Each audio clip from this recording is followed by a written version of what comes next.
So here we are, my brother. What's up? What's up? How you doing? Am I clear? Yeah, man, everything good. I'm here. You All playing right. Honestly, you might be bobblehead to the sun and everything. I was from yesterday. All the craziness I was going yesterday. Right. Streaming Good. Right, so of course I didn't do this in 10 days, but we have to do it again. The artist introduction. Ladies and gentlemen, DJs and non-DJs, the guy on your screen right now is a Trinbagonian-born DJ living in New York City who has probably over, I would say, probably 30 years plus, if that is the number I could use in entertainment and the entertainment industry. So when you hear about the word and you hear about the term veteran, you don't get much more veteran than this guy. When you talk about guys who have been in entertainment and have been able to take entertainment on a global level, coming from Trinidad and Tobago, even though some of you may not know him by face, the bottom line is that he's an individual who has been involved in it for as long as I probably can remember, and that's something that we're going to get into detail about. He has global entertainment experience playing in events in the Caribbean, in Europe, parties in the Middle East, and everywhere in between. And he's flipped his DJ career to some extent, and he's also the if you put it, the director of Back to Basics Entertainment, which is also responsible for one of the biggest events that happened. I believe it's Memorial Day weekend, which will have been this weekend. That is Shine. So if you are from New York and you've never been to Shine, something is wrong with you, because you're under a rock. You're under a rock. So Shine is one of the biggest events that happens in New York every year, plus other events that he hosts during the course of the year. Fun fact on the personal story, which I like to do sometimes, I actually met this brother on July 4th, 2017. That's to be exact, right? That was actually in St. Vincent for Vincy Mas. We were doing a Giants Rum on Carnival Tuesday. We played right after, and since then we've remained in contact. And I was always appreciative of the fact that he tries to uplift guys, especially if it is a DJ who he's seen for the first time plays well, whether young, old, or in between. He's one of the guys that wants to give that motivation to everybody. So, ladies and gentlemen, the ultimate party rocker, Mr. Ricardo Gomez, aka Back to Yes. I first wanted to tell you I like to tell you, big up to you and for creating this platform for people to understand, other people in the industry, or they may not have an opportunity to really speak to people or get to know the ins and outs of like DJs and entertainers and stuff. And they learn new things. If they didn't know anything before, they know now through this platform. Even I learned a few things about some of my peers. So like I said, big up to you for that, and the whole group Thierry team for bringing this platform out to introduce people to a different side of the entertainers. They only see us on stage, but they really don't know what's behind the scenes, or how we got there, or how we intend to stay there. And this is a great platform to for people to understand us better, as human beings, not just as entertainers on the stage, Yeah, I appreciate that. I'll actually put out this for the first time since I've been started doing these lives. I am a YouTube junkie, and I don't know if anybody else here is like a YouTube junkie like me, but a lot of times when I'm on YouTube, I look at interviews where they talk to artists, and there are things that you hear about artists, some of the biggest artists that we've been following for years that we have never known.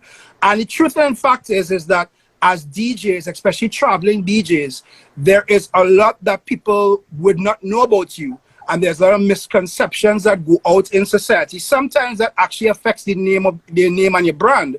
And I think that this was a perfect opportunity, especially with the coronavirus and how this pandemic has treated everybody, that we've had the opportunity now for DJs to tell their stories. Because there is some young DJ that is watching tonight that will hear the Back to Basics story and be like, yo, I did not know this. And this is something that can help inspire me to go to the next level. So for everybody, including yourself, that has been on this, I really do appreciate the time and your honesty. Because as we've been saying from the beginning, we want everybody to be authentic, say what you feel, and at least people can be able to see that side of you, because this, as you rightfully say, you are a person and an individual, Just before we continue, if anybody has any questions tonight, we will take questions later on, so you can post it right in the comment section below and tag the little question mark icon next to that. If you don't want to be identified with questions, you could follow me on Instagram at Shomari KRL and send me it on direct message, and we'll get those messages to Carlo. All right.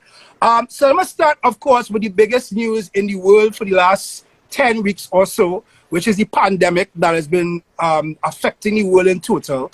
I've been seeing while watching international news, and especially with CNN, that there's now an experiment, if you want to call it that, for the states to reopen and restart the economy, right? I do believe, however, that New York City is a little bit different from everywhere else. How has this pandemic really affected you in total? And do you see the reopening that has been taking place across the US, do you see that being a positive thing at this point in time, given where the virus is? I'm a little wary and cautious of the rate at which they're coming back, because I was right here in the belly of the beast, seeing the devastation that this pandemic created in New York, and they call us ground zero, because we had, most, some of the most deaths in the US, and it's, to see it from the outside and to be in here is two different things, Yeah. I came back from Trinidad, I think, March 5th, and I think it's so much the week after. I think it's the week after when everything started really, really locking down. And by that point, I quite certain, like Assassin saying and everybody else I spoke to, when you came off that truck on Carnival Tuesday, you were not expecting to fly back home to this. I had no idea. You take it for granted because you knew it was there. You knew it happened. You knew it was happening, but you just have this thing that, hey, that ain't happening. That ain't coming. That, we might get a few cases. It wouldn't be that serious. Even though people were getting sick. I mean, to be honest with you, I got sick just before I came to Trinidad. Wow. Yeah, I got really sick. Where it was 2 days before I came to Trinidad. I spiked a fever and I had a flu. I had the flu, and I fought it down and I got it down and I was able to fly. And when I got to Trinidad, like I woke up the next morning and literally I couldn't breathe. So I went to the doctor. Doctor took care of me. I was ready to go in 2 days. But I've spoken to some of my medical friends, particularly a doctor friend of mine, and she said based on my symptoms, I may have gotten it myself, but a different strain though. There are different strains of corona, right? And there is a slight possibility that I may have gotten one of the weaker strains, right? May have, who knows? That's a blessing and a curse because they say, if you've gotten it, you have antibodies in you that helps fight it. But in response to your question about going back, I think people, which I don't blame them, they've been held on because like I said, when I came back from Trinidad, I came back on the 5th. I probably left my house probably no more than 5 or 6 times. Wow. Literally, right? And those times were necessities. They were necessities, meaning I went for essential supermarket groceries and stuff.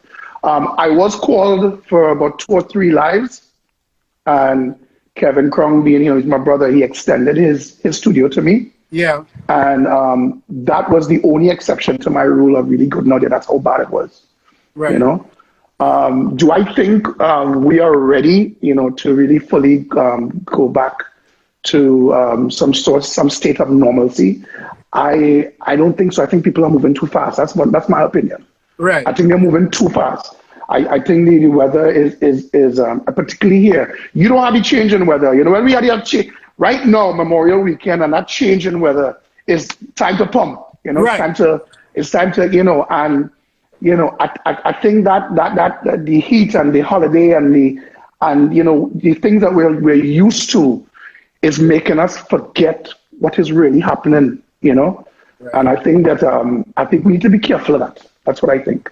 I'm not saying it's impossible, but I think we need to be careful and we need to be cautious and we need to walk. We don't need to run. You understand? We need to walk. That's so poignant that you said that, because you're a guy in entertainment. So the expectation would be that, if tomorrow the country reopens, back to basic on Friday or Saturday doing shine. Not me, partner. Not me. When they start, they could start. Right. Let the frontline fetters go first, and then I would fall in. Because you listen, you listen. Do you not to bring in a little sad story? Do you remember the news a couple of weeks ago about a funeral home that was overwhelmed with the body count? Yes, and the bodies were in the truck outside the funeral home. The trucks went outside for some days. Right. Yeah. That is 2 blocks away from my house. Oh wow. Right. So it hit home. You know, that day when it happened, there was helicopters over the place. There was police. You know, it was just a lot of traffic and a lot of action. And when I found out what it really was, it really hit home, because I remember when I went to the supermarket and stuff, I had to pass that very funeral home, and I remember seeing the trucks on that block. So it kind of freaked me out to know that there were actual, you know, deceased in those vehicles. You know, and, you know, when wow. Like I said, when you're home and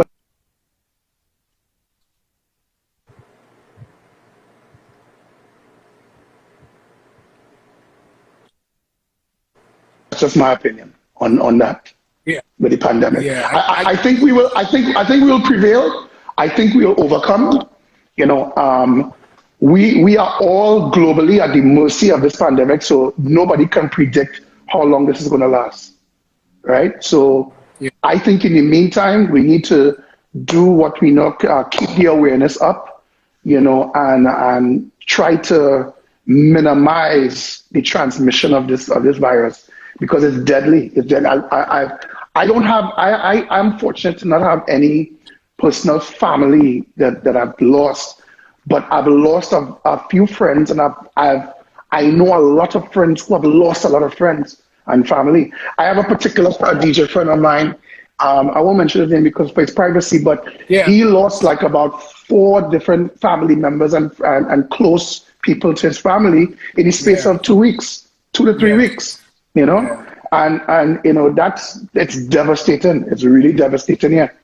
I remember Kevin Crown, when we had the discussion. I spoke to Kevin Crown via this medium about 3 weeks ago, and he was also indicating to me that he also lost some friends and people that were family. He lost an uncle. He lost an uncle. Yeah, lost an uncle as well. So, and you know, one of the reasons why when we have the live, even though this is to discuss entertainment, especially in a time of COVID, the bottom line is that we always go with that first caveat in a time of COVID.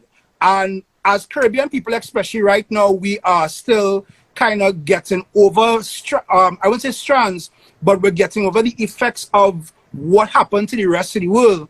And even though we've had the virus in some of the islands, I don't think we all genuinely appreciate how challenging it is, especially for you all that are living in the US and in different parts of the world right now where the virus is spreading rapidly. So I totally take your point, understand that. To switch gears a little bit, it's always interesting to me, and as I tell people this, I'm going to say it like this. When I had the conversation I had with Just Jay a couple of weeks ago, Just Jay doesn't believe in our press kit, right? But the funny thing about it is that when a guy sends you a document that has information about him, even for me now, in somebody wanting to have a conversation, I learned so many different things that I did not know before. For example, as a Trinbagonian, I did not know that you went to St. George's College. That's correct, right? Yeah. Right. And for anybody who probably doesn't know, St. George's College is the alma mater of Voice as well. So Voice went to St. George's College, right? And in moving to the US, I did not even know before you went there. And for anybody here who doesn't know about it, because I messaged back to basics, you are on party time. So yes, boy. So for anybody here who, from wherever country you're from, if they don't know what party time is probably one of the most influential entertainment programs that we've had in Trinidad and Tobago, because it's 100% locally produced. But for anybody that doesn't know what party time is about, what did you do on party time? I was one of the DJs for a rap group, you know. As you know, party time they became a lot of byproducts of party time became a lot of outlets of the entertainment industry to today, right? and in many different forms, you know, from singing to producing to doing that kind of thing. My end was I was like the DJ and, you know, scratching for the rap group. This was Ghettorians? One of the guys who yes, Ghettorians. Yeah. Yo, yeah, but I didn't go through the whole competition with them though, because I eventually graduated from St. George's to come up here to continue my studies here in college. Right. So I entered university here, and at that time the party time was still continuing, and they continued. That is Gage, who's Black Chariot now. I was their DJ. Yes. Yes, and Gage was part of Ghettorians. Exactly, and for anybody again who doesn't know, because of course you have a lot of people from New York City here right now. Black Chariot is one of the foundation reggae sound systems, if you want to call it sound system, in Trinidad and Tobago that has been doing this for how many years? So if you want to get into conscious music and reggae music, and you don't know Black Chariot in Trinidad and Tobago, something is wrong with you. Something is wrong. But so this is actually real useful information that I did not know, because, and I just say Ghettorians because I remember Ghettorians was really big at that point in time, because that was the now developing songs, different sounds out of Trinidad and Tobago, because yes, we were primarily a soca and calypso country, but then you have a couple of guys singing reggae, couple of guys singing dancehall, and one or two singing hip hop, and Ghettorians was actually one of the biggest acts at that point in time. So do you keep in contact with these guys up to this day? I haven't spoken to Gage in a while, but from time to time we do cross paths, and see each other. It's like yesterday, because we all lived in I lived in Barataria when I was living in Trinidad, right? And he lived in Barataria as well. So that's how we all became. You know, we were like childhood friends. We grew up together. You know,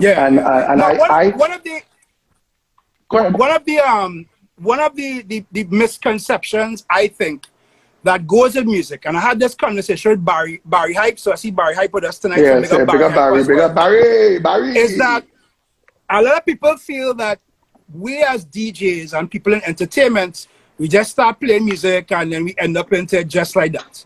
But a lot of people don't really know the historical aspects of how much or how involved in entertainment we've been throughout the course of our lives. And you made some mention to some stuff to me just as you got into, when you moved to the US and you started to work on some of the places that you're working. So one, I didn't know that your degree was in, it was engineering. That's correct, right? Well, actually, yes and no. So when I left Trinidad to come up here to study, I took my major in business administration. Right. And I have a degree in business administration. I do. In the process of me studying for that degree, I came into that university, to that college, with the passion for music. So as soon as I got into the college, I wanted to know where the radio station was, what's going on, who doing what. I still wanted to be part of that. And this is something that you could say continued as a passion from Trinidad into New York City, correct? Oh, absolutely. Right. Listen, fun fact to go back in the early years, when I first started, even before the whole Ghettorians thing, I was always into music, running here, doing these little things. I remember you would know what I'm talking about. I used to sneak out of my house to go move box for the professionals. Right. You know, I just used to. It's just because you love for carnival time. Those days, I was never into carnival. Right. Never. But if a truck on the road, I'm going on that truck. Right. You know. Right. So because that was my passion. That was my love. That's what drew me to the carnival. Not the masqueraders. Not the mass. I didn't care for that. You know.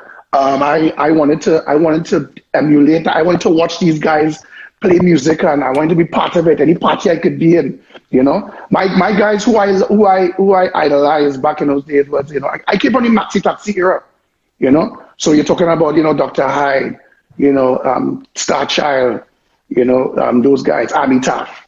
I read it kind of when I was in Brooklyn last year, and funny enough, I hadn't made much journeys to the US before that. I remember going down and taking on Flatbush, where they call it, I think it's a $2 van or whatever, whatnot. And That so remind me of the Maxi Taxi That is generation. Maxi Taki era. Yeah. I actually I grew up in those times. I actually grew up. I came out of that era from the King Packer Property era to the Chinese Laundry era. Chinese Laundry, Signal to Noise. You know, I was in school and going to school and Brian Reggie is also a good friend of mine, but he's also an idol, someone I idolized. You know, Right. and taught me a lot too. You know, we became good friends over the years, and he taught me a lot. Fun fact, you know, everybody out there might be surprised by this. I am known as what they call an international soca DJ, right? But when I first started playing music, I did not play soca. Right. I did not play soca. I learned to play music. I learned to play music playing what we call freestyle music and house music. That was my love. That was my love. And this was my love. So this was something that you learned to play from the beginning, from the beginning. You had this because I think a lot of times, especially in the Caribbean, a lot of us learn to play music. Well, I learned to play via dancehall, right? So I always remember, for me, the first two rhythms I ever learned to mix was the rhythm with Romy and Girls Them Sugar. So I remember that was the first two rhythms I learned. But you learned via house music. Yeah, I was house music. Because what happened was when I left Trinidad, I was playing the house music. I was playing all those things. I was playing all the Bon Jovi. I used to play music and run, go behind St. Augustine and go behind Playboy Lalo. Them days he wasn't Lalo. He was Playboy Lalo. May rest in peace. I used to be up there with them guys and them. Big O'Brien and those guys. Right. So I was always into that, you know, freestyle and house music. You know, we used to call them Only in the Night Days. You remember them Only in the Night Days? That's the kind of music I used to play. And what made it worse is when I came to New York and I came to the college, I went to Kingsborough first, Kingsborough Community College. Right. And yeah, they had a little Caribbean community there, but the radio station was totally house music. So if I wanted to be involved in it, that was like, whoa, this is easy for me to get involved in. So I got involved with them. I started DJing. The guys there started teaching me how to do production and splice tape. And those days we were in the analog era, so we were splicing tape and showing me how to make commercials, showing me how to mic, showing me how to mix. And soca was not in my vocabulary, never in my vocabulary at that time. Right. But when I got better and better and better, and I started doing, you know, little clubs and thing here in New York, playing house music, and I felt I was getting good at it. But I felt like I could make them tracks, man. I could do that because it when you listen to house music and you I still had my soca foundation. I just didn't play it. I said, why can't I incorporate them soca vibes into this house music? This could be a whole new song. Right. And that's what made me start changing. I started saying, you know what, I have a good talent here. Everybody was saying I'm really, really good. I said, let me contribute my talent to my culture. Right. And that's why I decided to say, let me start playing soca music, you know? Yeah. And I wasn't only playing soca music alone. Was that challenging? Because again, you're in a college where they're playing predominantly house, and I guess because of the community area, and it's basically US based music, right? How challenging was that for people who don't have the ears to soca to kind of convince them and sell them on soca music? Because ironically enough, now, long before I met you in 2017, I'd heard about you and I'd never known who you were physically, as in seeing you. But I always tell people that you are one of the DJs I look at that was putting soca out there in the non-Caribbean universe, not from our islands, but putting soca out there in like New York and all these other places on a commercialized level that really and truly other DJs won't do it. Yes, because I have plenty of friends who moved away, some into hip-hop, some playing reggae, whatever, but you are one of the first guys that was like, I'm from Trinidad and Tobago, soca is part of my culture. Even though I haven't been playing it for so long, now I want to integrate it into what is I'm doing. Was it difficult for you to really and truly bring soca to the forefront with ears that may not have heard it or paid much attention to it before? No, because I wore two hats. Like there was when I was with those guys or that clique, I would do the house music and I would study it. And those days I'm buying records, so I would buy records and do the whole thing. But then there was this other world, right? This you know, this other underground world in New York. This soca scene, the party scene wasn't like it was today. It was a nice party scene. I used to go parties. I used to go all the soca parties. I see one of the guys in there that I used to idolize, you know, DJ Anonymous. He's in here right now. Big up Ichi Baba. You see him in here. He was one of the guys.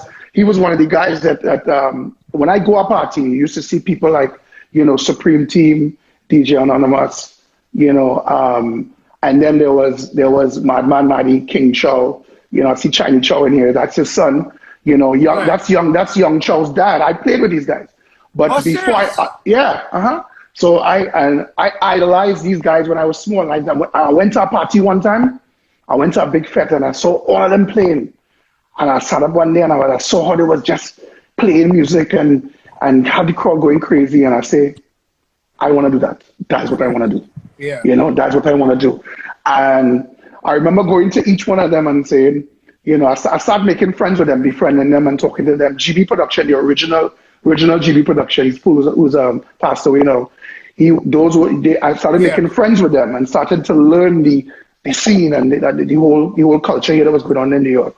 And eventually, I ended up making friends with one of the outfits because each one of them already had their teams. They couldn't fit me in. I wanted to get in bad. I get started saying, yo, I want in. But they couldn't, you know. And there was one guy that took me seriously, and that was a DJ called Song City. And Song City, when they took me in, the rest was history. That's what started this. That's what really started this. And you know, we sort of dominated the whole scene on the market for 10 plus years in New York. And that's when the traveling started. That's when the traveling started. Now traveling in them days wasn't the traveling we were doing now. If we were going to Boston, I feel like I was going Berlin. You understand? That was a big trip. I taken 2 days off and just to go to Boston. It was a big thing because we never did that before, you know? Yeah. So anywhere that was within driving distance, we would consider we on the road, we on tour. It's on tour, exactly. Yeah. That's what we were doing. We would go to DC, Virginia. We would never go far, you know? And then the Miami scene started buzzing. It wasn't big yet. And we ventured into that, and then we grew with that, you know. I stayed with them for about a little over 10 years.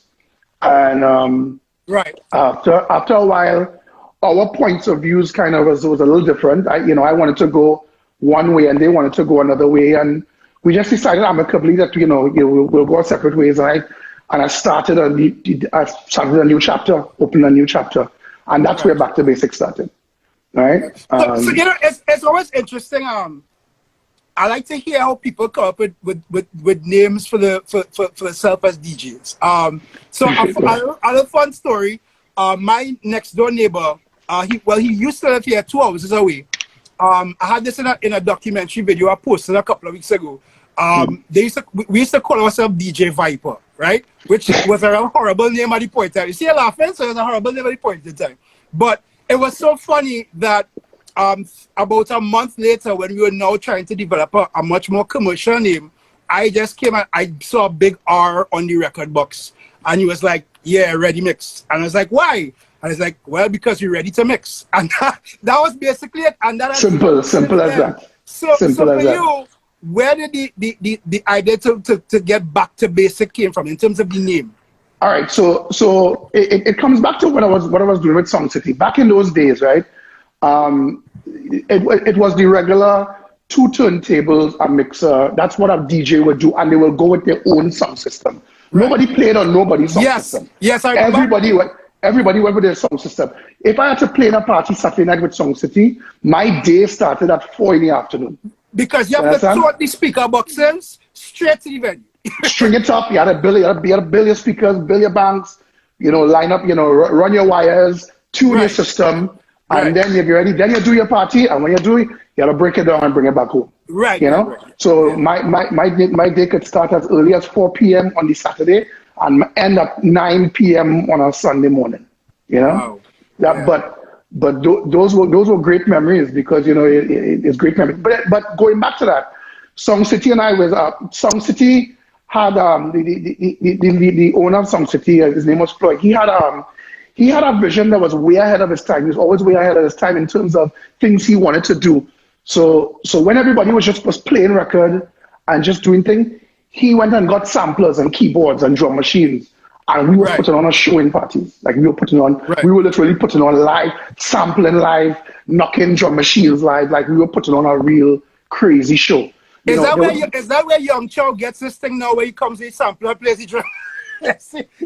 Yes, sir. I doing it. And I think it was you and St. Vincent passed him. I was like, yo, you still playing drums? And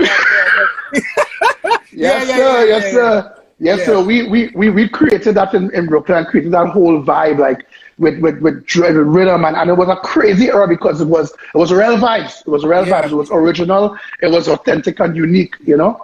Right. And we did that for years, right? But to speed up his story, you know, Floyd kept going a direction that I didn't agree with. You know, I mean, I just felt that way. You know, I felt I was. You know, I had my own vision. I'm like, oh, maybe I don't want to continue going that route. I wanted to do my thing, and we couldn't seem to agree on it. You know, I felt technically speaking and electronically speaking, we were going too far into that, and I felt we were losing the authenticity of DJing, like actually playing. You know, I felt like it was going to be almost an automated thing, and I didn't want to do that. You know, so. Right. I figured if I didn't want to go that far technologically and that far, I wanted to go back to basics. I wanted to bring it back down. Right, you know? right. And that's where the name came from. And I sat down one day and I was like, what name can I come up with? Blah, blah, blah, blah. And, you know, and I, you know, like, Ichi Baba is there, you know, and I'm we used to talk all the time.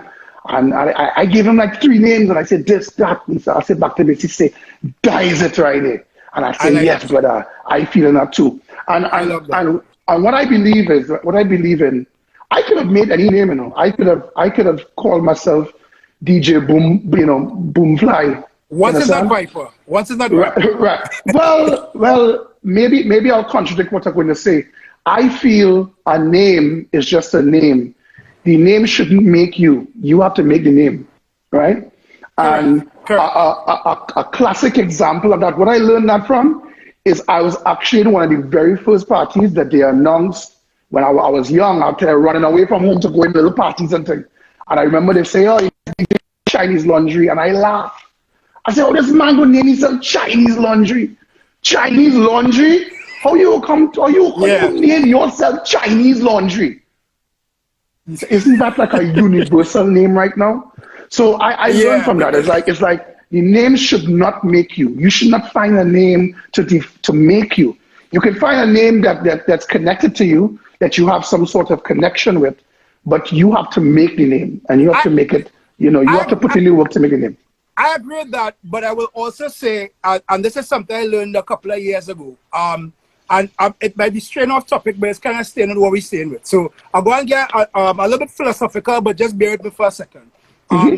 A long ago back in Mayan culture, they used to say that when mothers would name their child, it would be a name that would be synonymous of what they wanted that person to be when they got older. So if they named the child if they gave the child a name, and in the thoughts behind it, that name meant something, it's because that this is what they saw. So that's why some people whose name might be whatever, and when you look into the history of it, that name means king. At the end of the day, your parents expect you to be a king. So inadvertently, that name that you chose kind of speaks to the kind of individual that you are. Because yes, you made the name, but even though you've made the name, that name is synonymous with the kind of person that you are, in terms of you identify with generations before you and kind of take it back to the basic level of understanding of music and entertainment, and that has fueled your career. And not just fueled your career, but it's helped you to continuously reinvent yourself, which is the next question I want to ask, because we have a lot of people and DJs who come by our lives. And, you know, even with me in my process of getting to this point, there are DJs who I know that have started and fallen off. And I know that you probably have seen them as well too. What do you think for any younger DJ or any mature DJ that's looking on right now, for you, is the key to reinventing yourself continuously and being relevant in an industry that many people would say is really driven by younger people the majority of the time? Well, the first thing you have to know is be very familiar with your industry, your surroundings, and what it takes to connect with that industry, right? With your followers, you be people out there. That's one, right? I always say this, like I believe there's a few things you need to have to create that longevity. And you know, there was a time back in you know, like I said, back then, you know, you earned that name, you earned that rank.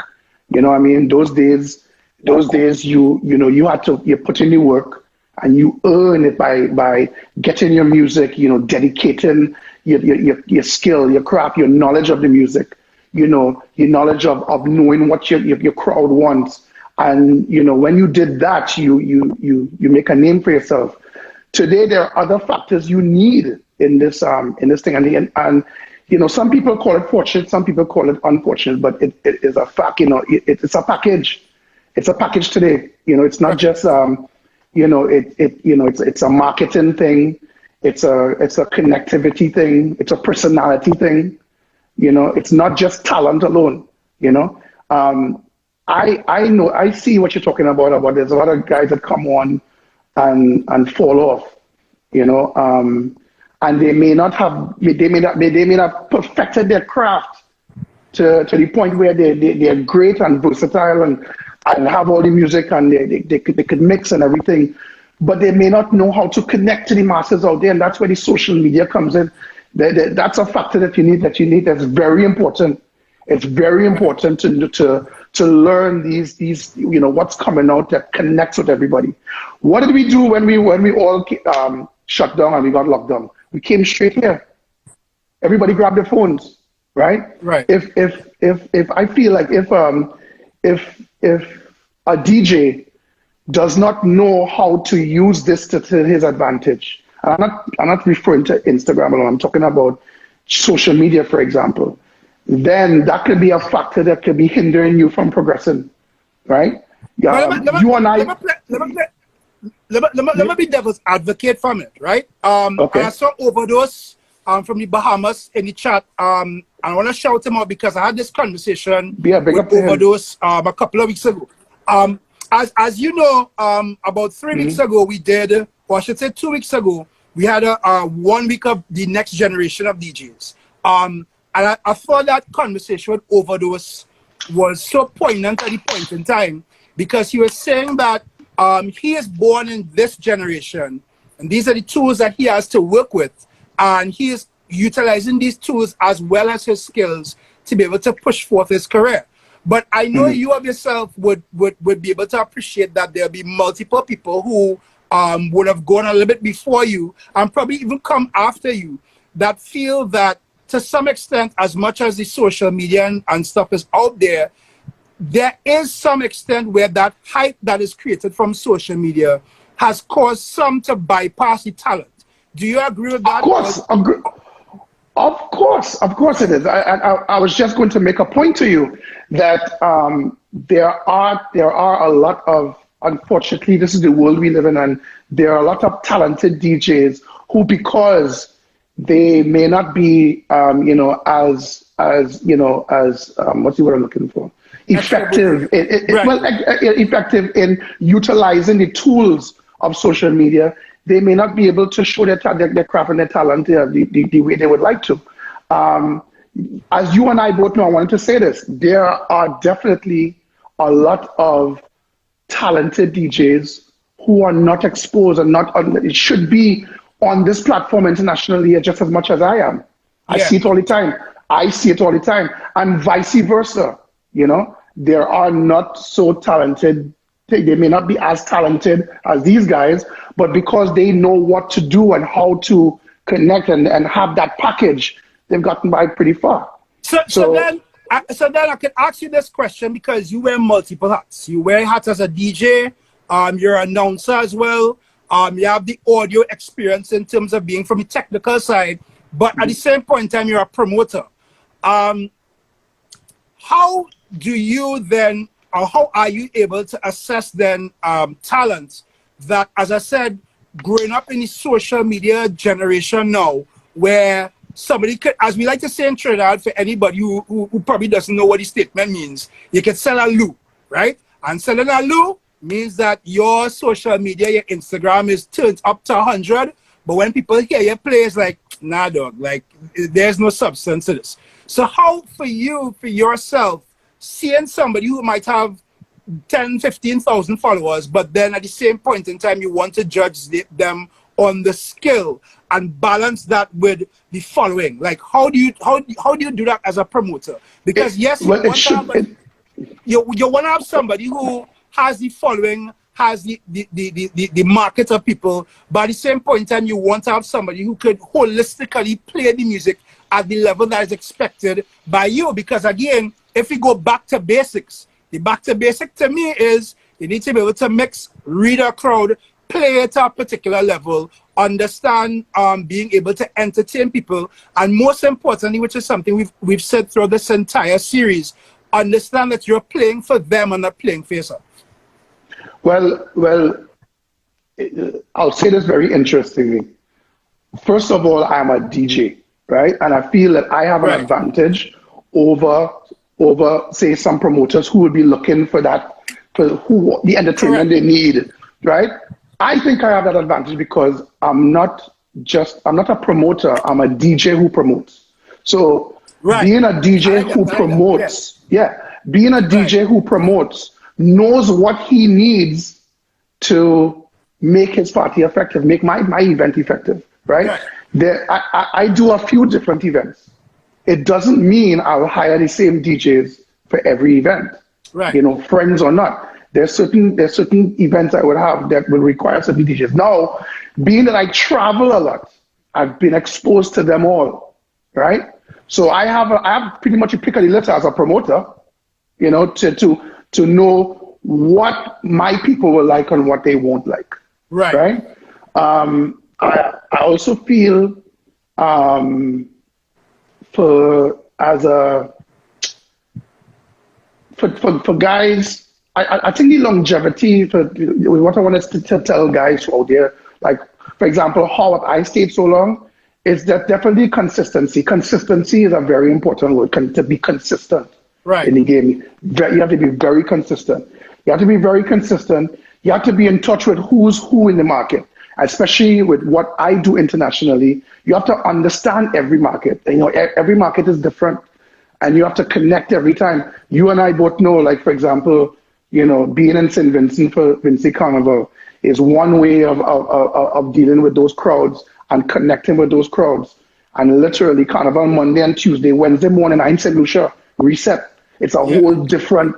It's a whole different, you know, approach. You know, so you with your skill, you have to know how to adapt to your crowds, and you know, that gives you the longevity. You know, I mean, I was fortunate to. I think my longevity is because I was traveling long before traveling was an in thing. Right. Like really, I was. I never called myself an international DJ. I was just glad to get out of New York. I was just glad, you know, because just doing the same parties over and over. That sounds so bad, but I understand. I take your point. I don't mean it in a bad way. I mean, it was just nice to see new, refreshing people and doing new things. And you know, it's sad, but you would notice when you're home, you're appreciated one way, but when you go outside, you're appreciated in such a different level. You know, I think because people home your home base is used to you, but when you go outside, that appreciation is another level, and that's a high for me. That's a high that I like. The more. It's the truth, because as rightfully said, I was having this conversation with Just Jay in one of the lives that we had before. Just Jay said something to me that was so amazing. He said, I've never been a popular or big DJ in Barbados, right? And this is Just Jay, a guy who was going to the Red Bull Freestyle Championships once and was on his way again back to the Red Bull Freestyle this year. So he's not just representing Barbados, but by extension, he's representing the Caribbean, right? Of me of myself, in the last couple of years, I have not been that big DJ here. But as you would see, St. Vincent, St. Lucia, Fusion Mass, all these other islands, we have that market. And it is such an infectious feeling to be somebody who, as you rightfully say, living in New York, but when you go to these other islands, there's a particular kind of love that you get that for some reason is totally different from home. Why do you think that's the case? Why do you think that's the case?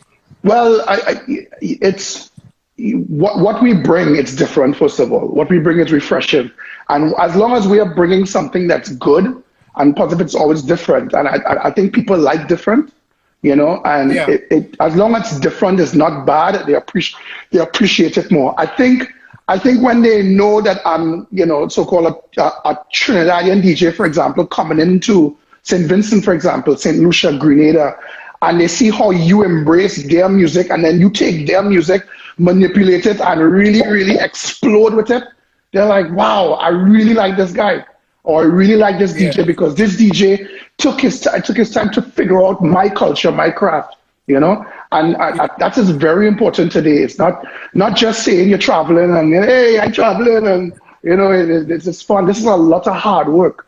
And on the flip side of that, it's also on the flip side of that to say that you can't go in there with jaded glasses thinking that as a Trinidadian DJ, you could come and play whatever it is that you feel and people go on what you want. Like, absolutely not. No way. If it is that you do not connect with the culture that you're with, and I tell younger DJs this all the time, that you have to do your research into the islands and into the places that you go to. And I think that's one of the common denominators with every DJ that we've had for the last couple of weeks. I want to get to our point quickly, and just for everybody that's tuned in, 9:30 we're going to break because we want to ensure that we save this content for our YouTube channel. So at 9:30, which is in 5 minutes or less than 5 minutes, Cardo and I are going to come back on the next side of 9:30. But I want to ask you a question quickly. You were pointing out just now that consistency is key. But one of the challenging things that for me I've been able to see with a lot of guys who are creatives, because DJs are creatives, is that especially at times like this, it's kind of hard to maintain that motivation to consistency, especially when you've done things so many times over. And look, for example, with you have now been put into the position where you have been part of 2 ground zero experiences, right? And with all those challenges that go on with the economy, with finances, with the changes in the party culture, whatever, how do you keep motivated to keep that consistent over a period of time? It's hard, eh? It's hard because, you know, when no one ever thought, there's no DJ would ever think we would have been in this position right now. I never, up and like you made a joke earlier, you said, up until I came off that truck Carnival Tuesday, I never thought we would be in this position. So it's safe for me to say, I can admit it, I was not prepared for this. I definitely was not prepared for it. It was a little bit devastating, it was a little bit stressful, you know, but if you know your craft and you believe in your craft and you have a passion for what you do, then you have to figure out a way. Like everything else, you figure out what can I do to compensate for what's going on. You know, you have to do it. You have to sit down and brainstorm and think about it, or else get out again, because because it's going to overwhelm you. It's going to suck you up, and it's going to throw you away. You're not going to be able to figure it out. I love this. I have a passion for it. I am not going anywhere anytime soon. And as the pandemic or anything, I'm going to find a way to play for the people. And that perseverance and consistency is what you need. It has to come from your heart. You have to love this. If you do this as a hobby, you're going to have a different perception of how you feel about this. You're going to be like, hey, Yeah, I don't know this now. You know, I good. We really don't know when things are going to open back up. We really don't know when we're going to have some level of normalcy. We don't know. But I am going to stick with it until we figure this out. Somebody made a comment to me last year when I was in Brooklyn, and it was about people who are entrepreneurs, including DJs and creative entrepreneurs that come out to New York and have been living in New York for numerous years. And the comment that was made to me is that the hustle in New York is quite different from what you experience in the Caribbean. And even for me, I see how some of you guys go. So take, for example, Kevin Crown. Kevin Crown basically has his show every day on Instagram, right? And he goes hard on what he's doing. Rigo Suave. Rigo recently did a 18-hour Instagram live, you understand? Even you, like, you know, you put a particular level of work in yesterday. We're like, yo, we want to get this thing together, and you had Shine virtually yesterday. What do you think is the difference with that? And I'll just coin it for the purpose of this conversation. What do you think is the difference with that New York hustle? I look at it as a New York hustle because I've seen a lot of guys put themselves into entertainment, but it's just something different about you guys that you take a particular aggression to it. And I don't mean aggression in a negative way, but just like how you sat and said, yo, this, I'm not going anywhere. This is wherever, whatnot. What do you think makes that mindset? I think it's like what you say. I think it's in New York way. I mean, we don't see what you see. It's nothing odd or weird to us. You know, like what I see from mine, what I see Rigo do is what I would do. What I see Kevin do is what I would do. What Kevin see Rigo do is what he would do. What I see Chow do is what we're driven like that. It's a normal thing for us. And I think that has to do. I think it has to do with living here. I think the way of life here, you know, and you know, we don't compete against each other. I mean, at least, you know, I mean, you know, DJs have certain, you know, factors, you know, different groups, you know, but still we don't really compete against each other, but we definitely fiercely go for what we want. Right. You know, we definitely aggressively go for what we want. And if we want it and we really know we have to go, then we're going to go hard. We're going to go hard. I think that's where the survival of the fittest comes in. And that's why they're in every country, you know who's you could look from the outside and know who really wants it. If you want it, you have to put in the work. You have to put in the work. I saw Chacha say they're power of the collective, which is such an interesting comment to make because many times I have conversations with younger DJs. And that's one of the reasons why we at Group Theory decided to do the week where we feature the next generation. One of the constant conversations I was having with them is in terms of who are some of the mentors that they had in the industry that helped them along, right? And I know a lot of times we hear, and again, it's just based on conversation, that there are a lot of elder DJs or DJs that are veteran DJs that, as some say, fight down the younger ones, right? The argument and the debate is that at the end of the day, you have to be able to earn a particular right. But at the same point in time, I do believe, especially like through mediums like Group Theory, we've been able to put our experience out there as a form of mentorship for others. What do you think about that thought process that I guess a lot of younger DJs make? Not everyone, but a lot of younger DJs, in terms of the veteran DJs not really giving them the chance that they think that they may be deserving of, if you want to put it like that. I lost you for a second. Just repeat the question really quick. What I was saying basically is, what is your opinion on some of the younger DJs that may feel that they have not gotten the assistance that they need to be able to make it to the next level in that way, and as such, they feel that they have been held back, so to speak, by some of the more veteran DJs? It depends on who they're exposed to. I mean, I cannot speak for who they feel is fighting them down. I could really only speak for myself, with that. And yeah. From my perspective with younger DJs, I wish when I was their age I had somebody like me to tell them uplifting things and encouraging words, Yeah. So I never hesitate to encourage someone or compliment someone or compliment a DJ and say how good they are, no matter how they. I would see Private Ryan put down a wicked set and come off, and as big as he is, I would pull him aside and say, yeah, boy. Yeah, that's facts because ironically that's how you and I met. That's how we met. Exactly. I didn't know you. I really didn't know who you were. Yeah. I didn't know Kerry at all. And I'm there and I'm watching, and I was standing with Tony, and I was like, Tony. I said, who's that? He's like, yeah. He said, I carry and Shomari. They be here doing things in Vinci. I say, yeah, brothers of them shut it.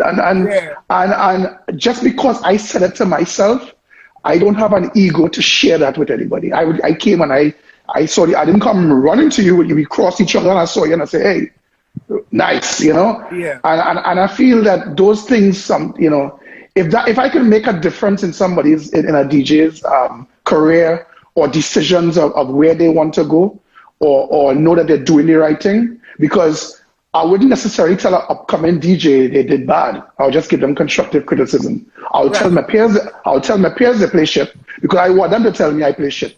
Right. You understand? Because we are friends and we constructively talk like that. Hey, you're a mashup. Hey, partner, you play real shit. You play a little shit here. We do that to each other. And we'll push each other. Sometimes I'm playing, and I might be going a certain vibe, but I might be at a 7. And maybe Rigo on his side there, and he might feel, like he will come to me in front and go, yo, there we go. So we uplift each other. So I would love to do that for the younger guys. Now, there might be some veteran DJs. I don't know. It's just an opinion, that might think, hey, if I encourage this guy, he might replace me.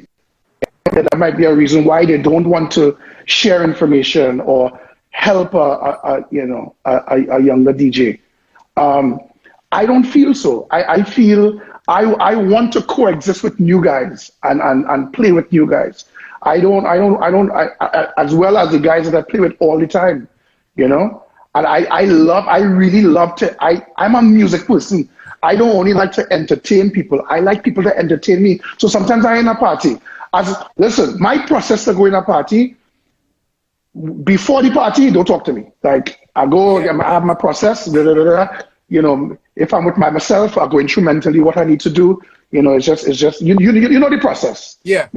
But when my process done, when my hour is done, I ready to be entertained. And if a younger DJ comes in there and put down a show, I rail into it. I'm really into what a younger DJ will do. And when he done, I'm making sure some way or somehow I am going to tell that DJ, boss, you might not know me, or you did a real, And I think those things are those positive reinforcements can only help a DJ. And I love doing that. I love helping DJs. I love helping others, my peers. Because like I said, I got help from others when I was younger, so I remember that. And I wish I gotten some from others, So I think especially at this time, that energy is important. And again, it goes back to what Chacha was just saying in the comments, the power of the collective. We all win together as opposed to apart. And especially now, where we're facing a global pandemic, where life is literally telling us to social distance from each other.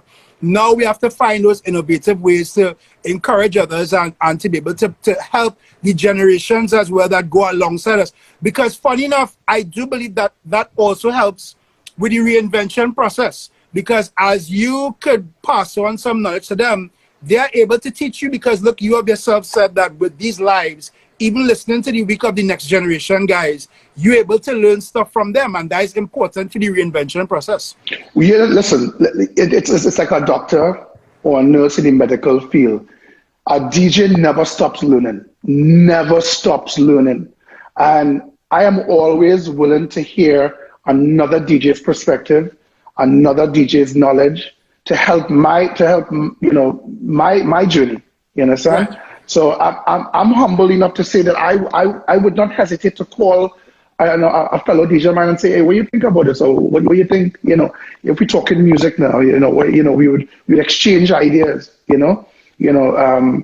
Those things are important in your longevity and your continuing this journey as being a DJ. You just said something about where think about this, and this was not something I wanted to discuss because I had some other things I wanted to get to, but it just came back to memory. I think it's important for us to actually put that out there because again, we have plenty young DJs and young creatives who are looking to take their skills and their abilities to the next level. So they're probably trying to figure out how they do that. One of the things that I would say I've seen you do, and this is something I did with Tony Cross as well. When you guys do Soca Brainwash, you come with a whole particular concept of how it is that you're going to perform. And I always go back to, I think it was, if not this year, it wasn't this year, it wasn't last year, I think it was the year before Soca Brainwash. You guys came up, I think, as like Black Panthers or something like that. Like, if you remember what? Yes, 2 years ago. 2 years ago. Yeah. Is that something, is it something that you sit down and conceptualize for certain events? Because I do believe that is important. I believe that what we're doing is a show. So what is the process like in coming up with a concept like that? And I say that because, again, if there are any DJs watching, I want them to understand it's not just about, okay, well, I go and play a song, play that song, but it's also putting on a show for people to enjoy. Right. So like everything else, like anything else you do in life, what can you do? Because everybody could do it. If I'm in a show or like a Soca Brainwash with 9 or 10, 12 DJs, we can all play the same music, right? Now we're playing for 8 to 10,000 people. What can I do to stand out or separate myself from the rest? And that's where a creative process comes in. It's not just the music. No, we do. Tony and I I would be calling. I'm not lying to you. I'll call Ryan. What are we doing? What going on? Before you guys even know, I'm like, what are we doing next year? Because I need to, it takes a while to think about it, And sometimes these ideas come at the craziest times, they come at the craziest time. Sometimes they come at the, I admit sometimes the most intoxicating times too. Serious. Like we'll be in a party and for example, that Black Panther thing may have been we'll be in a party and we drink and we having a time and we party and I would turn to him and Tony will come and say, hey, Black Panther. Brainwash. And I do so. Yes, boy. And then we build from there. That's how it happens. A lot of times that's how it happens. You would believe sometimes we talking in a corner and it's about something we thinking about months down the road. So now you said something about Soca Brainwash in particular. Yes, so Soca Brainwash in particular is taken seriously because when you go on that stage for the 45 minutes to an hour, you're showcasing your talent to 10,000 people from all over the world, right? So Soca Brainwash is the only platform where we are the stars. Yeah, I do remember Private Ryan saying that in Brainwash 2-3 years ago, where he went and we are the stars. He went and said as a DJ, I always appreciate the fact that yes, Carnival is about the artists, but he wanted to create a DJ showcase. You understand? A DJ showcase. Now, if you're going to create a DJ showcase, it's not just to go up there and just play music. You got to come be creative and let people when you come. I want to feel when I think of the concept, think of what I could possibly play with this and what I can do with this concept, whether it be a proper dancer, a model, or whatever. I want, when I'm done and I come up that stage, I want people to go, wow, that was wicked. Once mission accomplished, right? Yeah. And you know, and a party like Brainwash is where you, how many, you've been there, Shomari, how many flags have you seen out there representing? Now, when I go to that particular country, whether, even if it's Uganda right now, I know there were people in that Brainwash from Uganda who saw me and remember me as a Panther. So if I go there, they will appreciate me. You know? Yeah, that is it. That is it. So that's why a Brainwash platform will be taken, you know, more seriously sometimes than others. Although I take every gig I do seriously. And it's something I wanted to mention. I definitely wanted to mention this. To the younger DJs, right? It doesn't matter if you're playing in a barbecue for 5 people or you're playing in Brainwash for 10,000. You put in the same energy. It's very important. And I learned this from 2 people in two separate occasions, right? And it was performed in front of me, and it was said to me, right? There was one time years ago, you know, remember Marshall kind of disappeared, Montano. He kind of disappeared, and he decided maybe he was kind of debating whether he wanted to continue with Ecstatic, and he left Palmer and them to kind of continue on his own, right? And I think he decided, okay, I'm coming back, right? So our promoter got really excited, hire me, hire him, and put him on in DC. So I know this guy probably felt, he getting a good, you know, he get a big venue, can hold at least 5,000, right? Yeah. When it's time for Marshall to come on, it had probably no less than 200 people in the party. Right? Now, 200 people in a space so big is nothing. It couldn't even fill the front of the thing. That man went on stage and put on such a show. When he was done, he was wet, right? And I watched it. He didn't even have to tell me.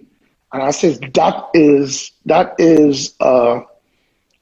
something that I have to adapt into my thought process when I am DJing. Right? I call it performance arts. Yeah. Another time, Rupi, remember Rupi was hot when he was in international acclaim and he was doing stuff. This guy hired us for a party. We're in the party. We go into the party. First of all, the man hired us and put us in the basement of a daycare. Right? The gym. It was really bad. The guy did an awful job promoting this party. The party had 20 people. Right? And I remember Rupi said, the man said, you want to perform? He said, yeah, I'll perform. And he went on, he jumped on the stage and the man said, wait, look at people. I went on and put on the wettest performance I ever seen for 20 people. Yeah. And I learned from that. Like, go on stage, do your best. Not only do you do your best sometimes for these small numbers, because sometimes those small numbers, you never know, that one person, they get you the biggest gig of your career. You understand? I remember performing sometime in a fete in Trinidad. Wasn't that big? It was a fete in Bayview. Probably had a couple hundred people. Did it, performed, do the party, you know, done. Girl walked up to me and she was like, I really love how you play. Didn't know what from Adam. I said, thank you, and I really appreciate it. You know, I always talk to my fans. I talk to everybody, you know. And she said, I would love to bring you to my country to perform. I'm like, where is that? And she said, St. Petersburg, Russia. Right? Wow. Now, had I not said, party lame, party only have, party is a bus party, and you just go on and you're just doing your thing, you never know. I would have never gotten that opportunity that woman wanted to give me. So you always have to do your best. Always mentally do your best, no matter what platform it is, where it is. You're a DJ. You got here to entertain. You got paid to entertain. It does not matter what people are out there. Do what you were hired to do. And even with that, even if it is that there's somebody in the party who is not a promoter that could book you somewhere, at the end of the day, as a creative and as a curator of entertainment, we are brought on a platform to play to make people happy. And there may be one of those 15 people in that party, girlfriend, he might have now get horn, or she might have now break up with she man, and you go on and play, and she felt so good after that performance that she went home feeling better. So you would have done your job, not just to entertain, you smiling, but you have done your job not just to entertain and not just to get that the acclaim, but at the same point in time, you have brought happiness to people. I'm glad you mentioned soca because... Can I tell this interesting story? Because it was just today. I keep in touch with all my DJ friends. I keep in touch with all my people. I try to keep in touch all the time. So one of my conversations I had today was with the Giselle Lawasi one, because Giselle and I are really good friends. You know, I do the Rise and Shine with her, you know, the Shine in Miami with her. But aside from that, we've known each other.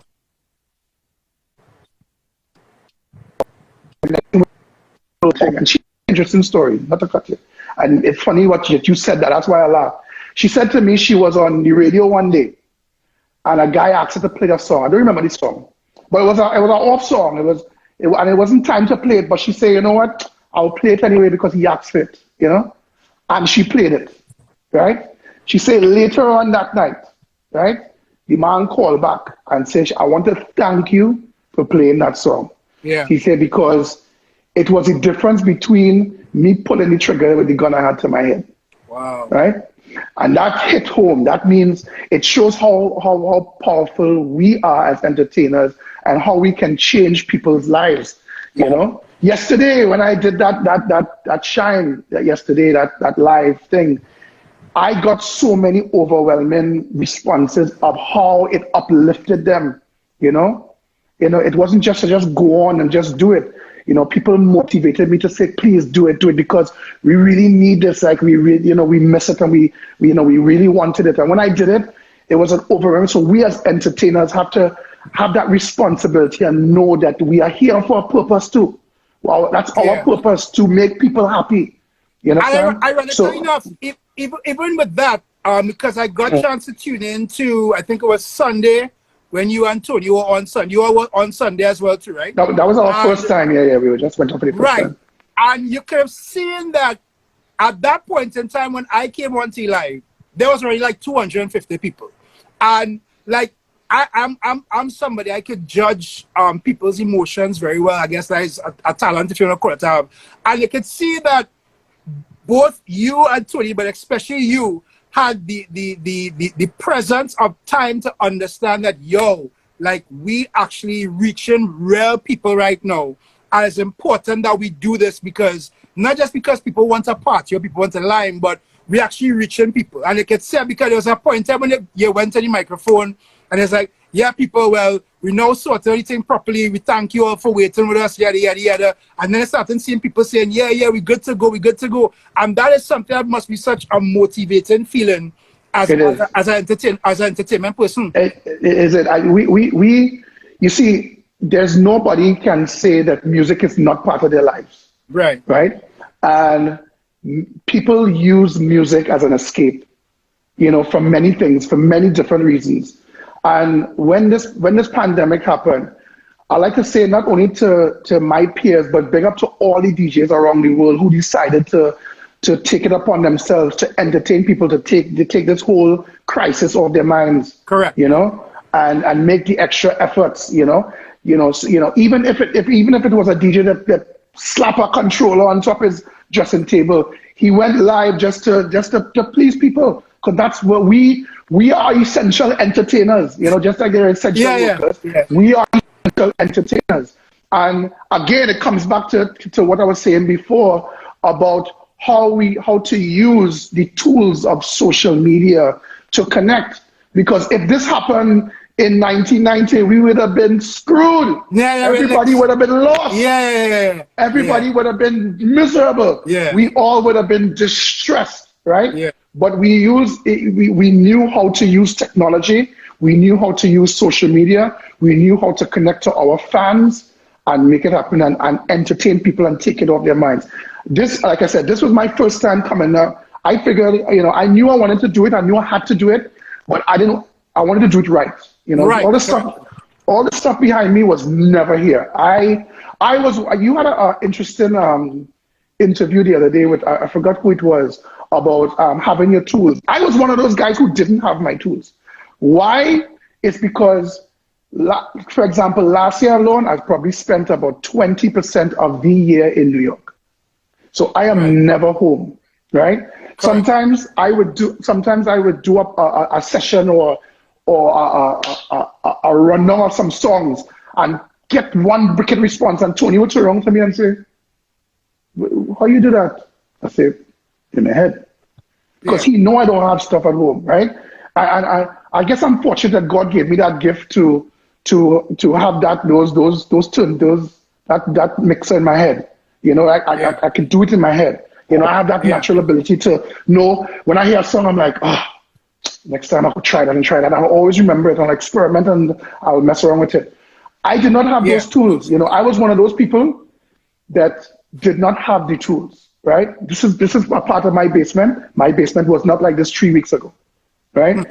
But again, it's about adapting, and I knew I had to do it. And when I did it and I went on the first time, I did not realize how overwhelming it was, how people was so elated and happy to see us, you know, and it was really, really moving. It really touched me, and that's what motivated me to say, it motivated me to say, you know what, I'm going to try and do this shine thing the next day because people want it. You know, it wasn't for pips or nothing. I wanted it because people wanted it. And when I did it,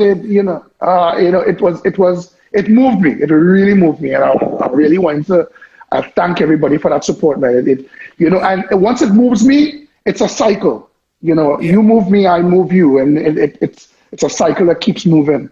As I said, I tuned in for about 15 minutes because I was on my way out the house, and again, you could tell with people, and like you are there, like you're playing or whatnot.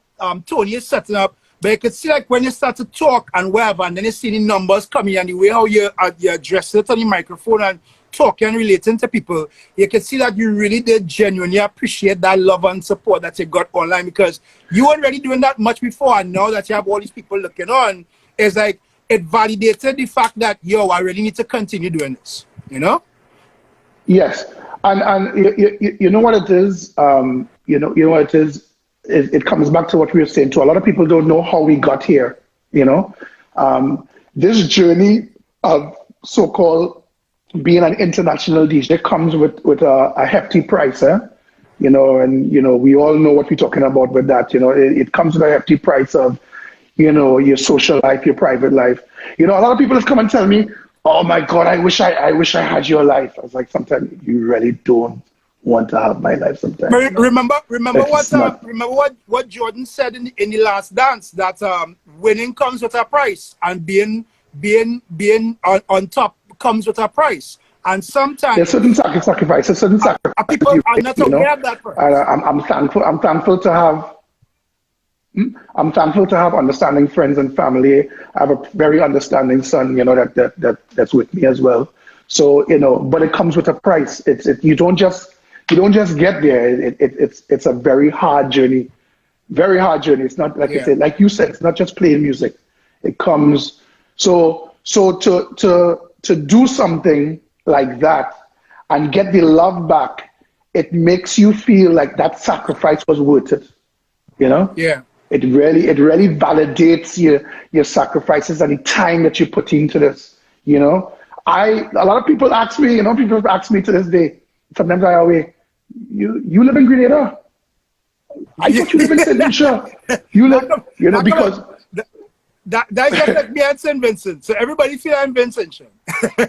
Yeah, I thought you from Trinidad, because I'm always traveling and internationally all over the place. So I am hardly ever home, you know. As a matter of fact, when the pandemic happened, that was the only plus I enjoyed with it. I was glad to be home, glad to be actually home more than a month, you know. Yeah. And to this day, I haven't felt like, oh my God, like I'm losing my mind. I'm still enjoying it, you know? Yeah. You know, I may not enjoy the fact of not making, the same amount of money that I made before, but nobody is at this point. You know what I mean? So this is not just a me thing. This is a everybody thing. Everybody is impacted by this situation. So again, you know, as DJs though, we have to figure out how to adapt and figure out what's along, you know, what's down the road. I don't know. You don't know. We don't know. You know? As I said that, as I spoke about it being an everybody situation, and the innovation that we've spoken about going into this, I want to wrap up by 10:30. So I want to actually deal with this part for 15 minutes because this was something we spoke about before. And then I saw some of the questions that people asked. So I want to get to those questions as well. Okay. Right? Yeah. Now, obviously, everybody would have been speaking about what took place on Saturday with the versus battle between Beenie Man and Bounty Killer, right? And it brought up a very interesting conversation that I've had with a couple of my friends in entertainment and one or two of my personal friends as well, right? So I want to get your point of view on two things. The first dealing with a regional concept, and the second dealing with the music part of it, right? The regional concept is this. You saw a lot of people posting that the versus battle on Saturday was a win for the Caribbean, right? But I did take note of some people on Twitter and on different parts of social media that were like, well, is it really a win for the Caribbean or is it a win for Jamaica? Now, to me personally, it didn't matter to me in that regard because at the end of the day, I love to see all the other islands around us develop. So whether it was Jamaica, St. Lucia, Grenada, whatever country it was, if they were represented, I'm very, very happy for them. But why do you think that so many people have felt that what happened on the weekend was a win for the Caribbean, so to speak? Well, because, I mean, Jamaica is a representative of the Caribbean, so naturally they would say it's a win for the Caribbean, but it was definitely a win for Jamaica. Yeah. It was definitely a good look. The platform that was created there and the exposure that that not only those two veteran artists, iconic artists, got, but you know, they represented their country doing it. So I have no problem with them saying it's a win for Jamaica, but it was also a win for the Caribbean because you know, Jamaica represents the Caribbean and we have one Caribbean people. So music, I think Caribbean music, when you say Caribbean music, it falls under different categories, right? You know, there's reggae, there's soca, there's Caribbean music. So if it says, if they're going to say it represents the Caribbean, it was a big win for the Caribbean, I agree with it, and it's a win for Jamaica as well. But so that also brings up very interesting thoughts I just had, right?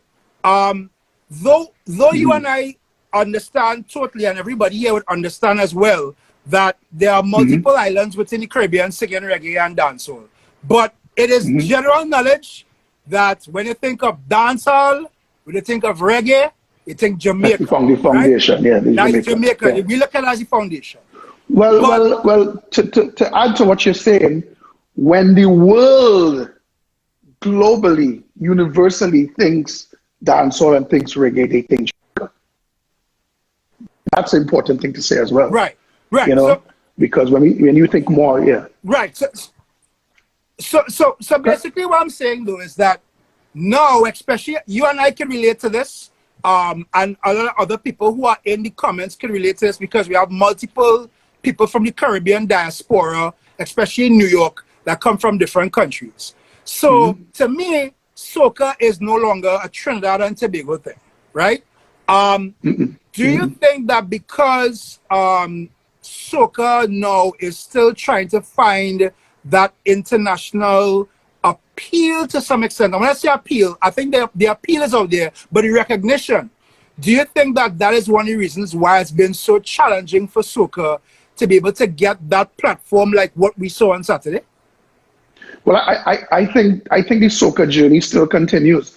I think when you think about the reggae and the dancehall and why people all over the world can relate to something to what happened on Saturday, is because Jamaica had a head start with this. I mean, or let's say the genre of dancehall and reggae music had a head start with this internationally for years before. Right. So like you just said, you just said, you know, when you, if anybody thought about soca, you know, 10 to 10 years ago plus, you know, we thought Trinidad. Now it's evolving into, you know, more countries being recognized. So the journey continues for soca music. You know, do I think we will get there? Why not? Why not? I don't know where the journey will take us, but we're on the right track. I think I never thought I would be doing so much carnivals the way I've done now. And so it's because of the broad expansion and knowledge that people are getting of soca music, right? You know, last year, as I always tell people this, last year I counted 17 carnivals I did. You know, I never thought I would be doing that. 17 different carnivals, some of them different categories of soca. You know, it's not just one category of soca. You know what I mean? Before I continue, I want to get to questions quick, because if I don't do that, people go into bad mood, and I can't take that today. I really can't take no problem. Right? So let me get to this first question. I just saw this here. Hold on. Oh, damn. No, I don't want to post that question. Right. So this person wants to know, how do you respond to persons asking you to pull up or restart a song? That is never an issue. That's never an issue. What bothers me is when I play in pace and you ask me to play Carry On. That is a problem. If you ask me to pull up and think and we having fun, no problem. But how could I be playing waiting on the stage? Or how could I be playing stage gone bad? And then you come, DJ, can you play Patrice Carry On? I'm not walking the party. I want to hear it now. Oh God! Oh God! Don't do that now. Don't do that. Don't do me that. That's our problem. That is one. Hold on. Okay. Controversial question. I want to bring this one because it's looking controversial. So you can say it has always been rumored that you had a set list of songs that other DJs couldn't play before you in a fete. Could you comment on that, and if that's true or not? Rumor you had a list of songs that other DJs couldn't play. Nope, not true. Right. Not true. No, definitely not true. Right. So we got why would I tell a DJ? No, I would say the only time that I did that was in Soca Brainwash, and it was a request only because we were featuring the year we were doing Natty and Thunder. I remember. And we featured a pan solo to come on stage. Yes. Right? So we told Ryan and told Pan, so I requested something like that is what I would do. But in a regular party, I would never tell a DJ. You know, and this again is something important to presentation that I am big on, because I kind of grew up looking at Marshall Montano's performances and understanding how he takes a stage. So look at that. This is Soca Brainwash probably in 2015 or 2016 or somewhere around there. And I always remember walking into that party and Tony is on the mic and you guys were playing Top Striker at the point in time with the pan introduction, and Tony literally on the stage saying like he wants to cry now because of how much he feeling the song now. But the truth of the fact is that again, when you leave that impeccable mark in that presentation, people are going to remember, because like I could sit down and say, yo, that year when you guys came on stage and played the pan instrumental to Top Striker and yada yada yada, and I can even tell the time and date was. That is something that presentation is important. It comes back to what I was saying about a platform like Brainwash. You have to do something that makes it memorable. That when I come up that stage, I have to say, yes, we did it. You know what I mean? When you go in the crowd and everybody's telling you, oh my God, great performance, great performance, great performance. You know, mission is accomplished. Yeah, you have to do that. You have to do it on a platform like that. Yeah. Look at this question here. What are some of the ways in which you would transition without beat matching? I don't beat match. Okay. So when you say transition, I go by. I go by the feel of the music. Listen, it's a process when I go to a party. If I have to play in a party say from 1 a.m., my job doesn't start at 1 a.m. My job probably starts at about 11. Right? So when I walk into a party, first of all, I'm not just walking around just to go get a drink. I'm walking around to see who's there, what kind of demographic is there, the age group, you know, and also most importantly, you're trying to hear what the DJs are playing before and what are they playing that's you know, motivating the crowd or moving the crowd or what not moving the crowd. And as you get closer to my set is when I start to know what I am going to do. And I do it, and that's my process. Ironically enough, as I said that, going back to earlier conversation I had with Kerry and somebody else, I think it was Puffy or one of them. A lot of people see DJs behind stage, backstage, before a performance, and everybody feels like, well, as they like to say in Trinidad and some parts of the Caribbean, you look standoffish now. But no, never. That for you, as you rightfully said, the performance didn't start at 1. The performance started at 11 because at 11 that is when you were analyzing how to go and perform. My job started as soon as I walk in that fest and I'm here. First of all, not only that, I want to know the equipment is properly working. I want to know all the DJs having any issues, if system is breaking down, mic not working. If I hear a CD player is working or not working, I will walk by the set, check the guys, hey, everything good, what's going on? You know, it's a process. You have to make sure all your tools working and walk around and get a vibe and get a feel, you know? And you know, me, I take a little drink too, take a drink and motivate myself, definitely vibe with everybody too. Yeah. And say, you know what, now I know what to do. You know, when I'm done, I could talk to the world. I may even talk to you before, but just before, don't talk to me because I'm trying to get into my zone, you know? Exactly. Yeah. It's a zone that you're looking for. It's a mental thing, yeah. Right. So I see another question come up here to eventually transition to paid. Right. This is a good question, actually. Does Back to Basics think that all DJs will eventually transition to paid virtual fets in the long term? I don't think they would eventually transition to paid, but I think it will be part of our lives now. I think that I think it's important for DJs to try to find some way to incorporate it into their day-to-day now from now on, because we don't know what's going to happen. You know, I mean, you know, here in New York, they're talking about the possibility of, I guess, all over the world about, you know, a second wave. Who knows what's going to happen, you know what I mean? And, you know, doing these things might be a possibility to prepare for it. We wasn't prepared. I think the only person who was prepared on the planet for this was Kevin Brown. You know what he reminds me of? He reminds me of, you know, the people when they had the threat of nuclear war, they was digging holes and digging bunkers under their house. Kevin built that studio about 2-3 years ago. Yeah. And then when the thing happened, he just dusted off and started ruling. You know, so I think we don't know, like we don't know what's going to happen. So in the meantime, if you want to do this and you want to continue to do this, you should have some sort of preparation for it. Will there be a Back to Basics podcast coming soon? You know what? A lot of people through the years have asked me about that, and it comes back again to the time of things, right? So I've been entertaining it now that I have time to, you know that there is time, and I've been home a little more.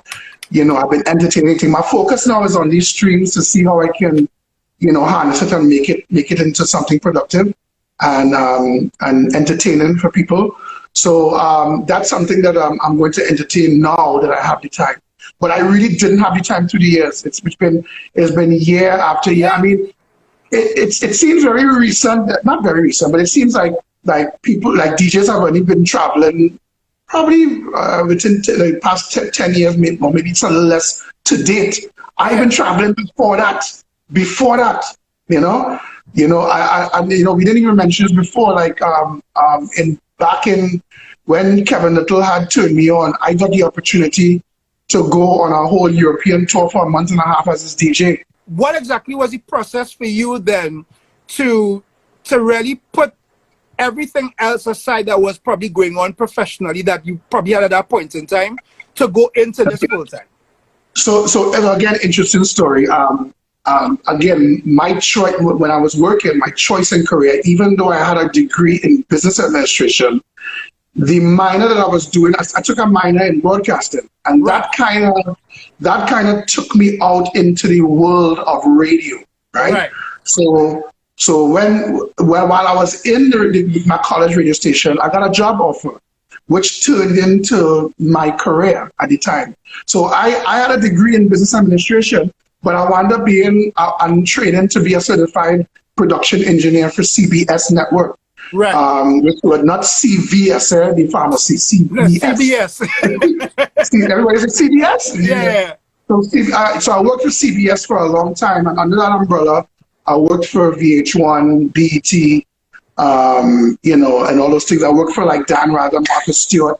I used to produce, you know, country shows, like 3-hour country shows. I used to produce them and mix them and put them together, you know, and I did that for a long time, you know, but I didn't do it by choice though. Like, I knew I wanted to, I was excelling in it. I was moving on, and you know, my job was great. It was great. I was doing the BET thing. I was meeting everybody. I was doing my job, and I got laid off. That's what happened. But while I was doing the engineering job at CBS, I was doing little weekend jobs, and when I was doing the Sound City thing. But then I started to say, maybe I need to focus more on my engineering career. Right. And that was about the same time where I broke away from Sound City, and I started doing Back to Basic in 2000. Right? Now, when I started Back to Basic, I was doing my little gigs, but I was working weekends, so I couldn't really do it every weekend. Right. So I used to just do it off. So it was really it wound up being a side gig, just a little side thing, no big thing. Right. But when I got laid off, I sat there. I had a mortgage to pay, I had a child to feed, and a family to take care of. And I said, well, I have this talent here. Let me see what this can do. And it just took off. Like when I decided to jump, I jumped into it, and I decided to put my efforts into it, and it jumped off. And here we are today. I never look back. There's a reason too why I think fate brought me back to that question, because there's something we spoke about on the phone earlier. And look at the point in time when you got laid off. And that for anybody is a really heart-wrenching experience, because you don't know where money is going to come from, resources are going to come from. But the innovation that you put into yourself and into your brand is now what has built the name of Back to Basics. So I brought back that question to show, just for anybody tuned in, that even at a time like this, with a global pandemic, like I know telling you that I have to be reminded at times, because I'll give you a story. Behind me right now, some of this equipment I had for the longest while. But the thing that I value the most is this turntable here, right? This 1200. Because this pair of 1200s I have, I found out actually is DJ Lalu's 1200s, which made way through the grapevine and ended up in my house. You understand? I've had these 1200s for 10 years. I found out that the guy who had purchased them from, the guy who purchased him from the other person before, this is DJ Lalu's pair. And for me, every time I look at this, it's a consistent reminder of all the people who would have built on something, especially at points and times where there was crisis, and you have never felt that you could have been pushed forward to do more. And look, as you said, you were laid off, and you use that as a point in time to delve deeper into yourself, to bring the innovation out, to be as successful as you are. And that's a lesson I think anybody could take at this point in time, especially in this pandemic, you know? Correct. Like, and I said it earlier, like, you have to figure out what next, what do I need to do? Like, it's either you're going to lay down there and just overwhelm you, or you're going to get up and move. If you want to stay in this business, if you want to stay being doing what you want to do as a DJ, then you need to get up and figure it out. Yeah. Or you know, start thinking alternatives. Yeah. You know, because it's not going to happen for you. You got to make it happen. Yeah. It's not going to happen for you. Yeah, let me go back to the questions quickly, and then we can wrap up shortly. Sweetest Savage have some good questions tonight. So I see she's asking, how come you don't do mixes on like SoundCloud or YouTube for your fans to have any time they feel your energy, etc., etc.? Well, that's like the same question with the podcast. It's just a question of time. Time was not on my side to really sit down, and I'm a perfectionist. Like I'm not going to just go out there and just do podcasts. There's 1,000,001 podcasts. I want to do something that when I do it, what can I do to make it different? What can I do to make it, to make it go, I really, fun fact, when I was down here for the 3 weeks working on this studio down here and putting it together, a fun fact, and I told him this, I have never listened to not one of Private Ryan mixes. I never did, right? And I needed, it was me alone in the house here, so I said, I just hook up my phone and I just said, let me listen to some Ryan mixes. I started with one, and in 3 weeks, I probably went down to about 25 to 30 deep of mixes that he did.